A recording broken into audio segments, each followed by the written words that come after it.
Hey, this is Kevin Martin, your UT admissions guy. I'm currently in Cologne, Germany with my friend Jan. You might remember Jan. Him and I shot our first 4 videos for this YouTube channel last October, and I'm currently at his family's house here in Cologne. I flew in from Bangkok yesterday after spending about 6 months total in Africa and Asia, and I did a layover in New Delhi, which was interesting because about a week ago, I think in one day I had 5 different emails from international applicants in India asking about the admissions process for UT Austin. So I don't know if my YouTube channel got shared on India's social media or something, but it was really cool. And I'm actually recording this video from my brand new Sony Xperia M5 smartphone.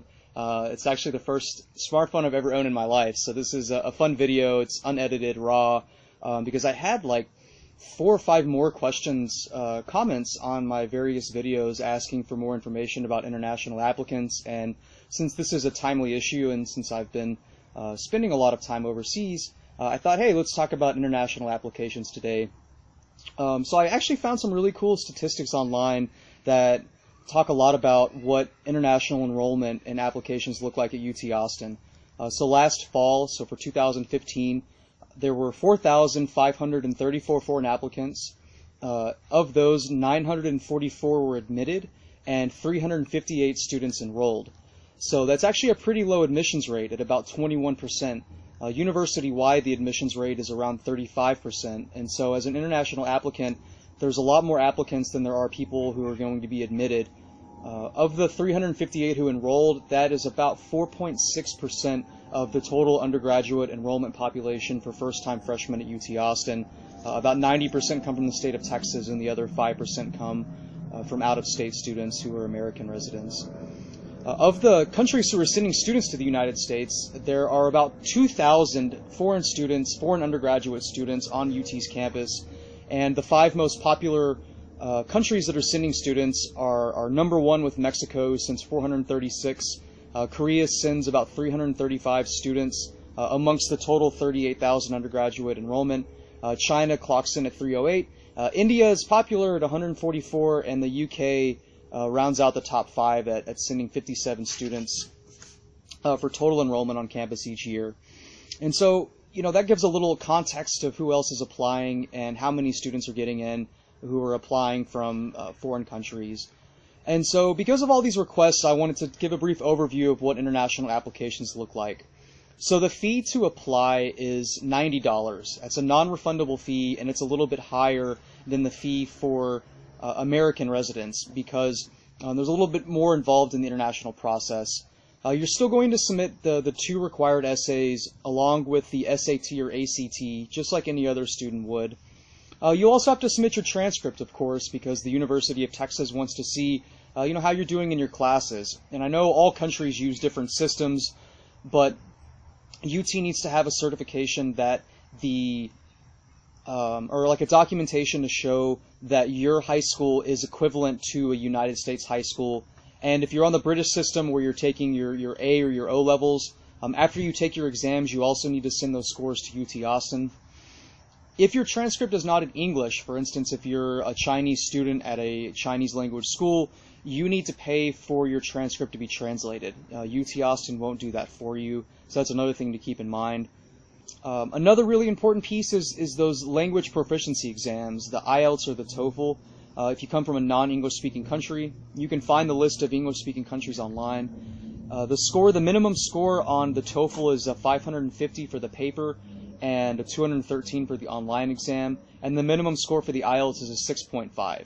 And so these are sort of minimum benchmarks. UT just wants to see that you can speak, read, write, and listen in English. And the most important thing is going to be your ACT and SAT scores, just like everyone else. But you have to hit those minimum scores.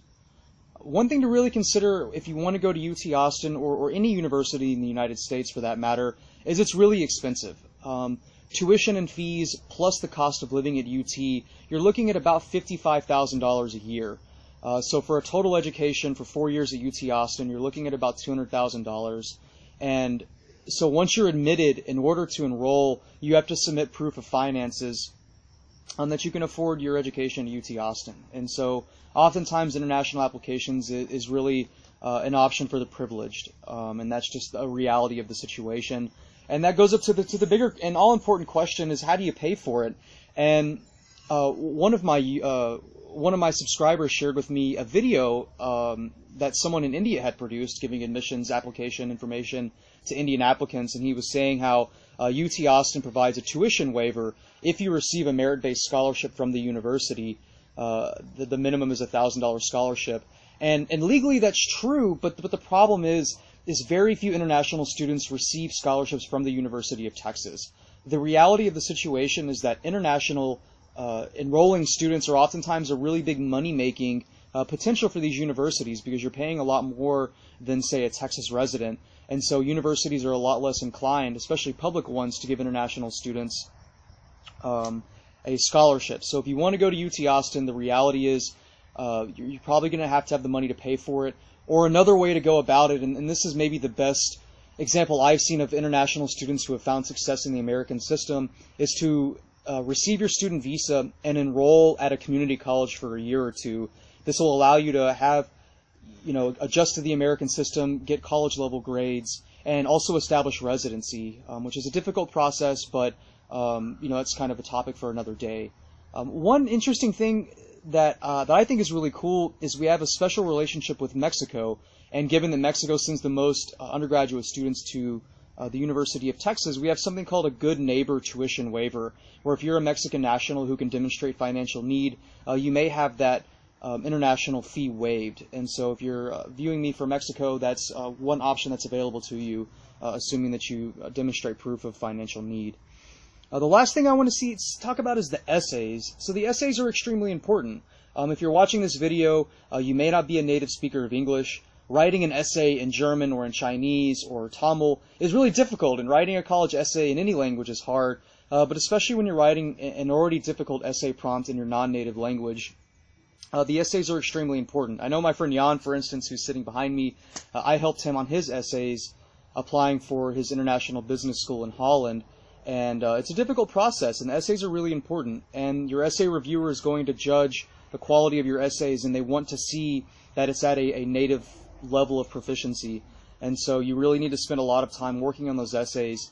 And that's something obviously that I do for a living. And so if you want professional help on improving your essays, maximizing your chances of admission to the University of Texas at Austin, please don't hesitate to contact me at kevin@texadmissions.com. I understand that the process for international applicants can be very confusing, but given my experience abroad, I have a very good understanding of needs of students that come from other cultures, and also the importance of cross-cultural communication.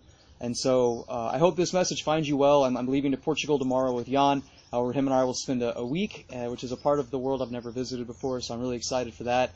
I hope you enjoyed this video, and I apologize for the quality, but it's a lot of fun to kind of do a video like this spontaneously on my smartphone. So thanks, and I hope you have a great day.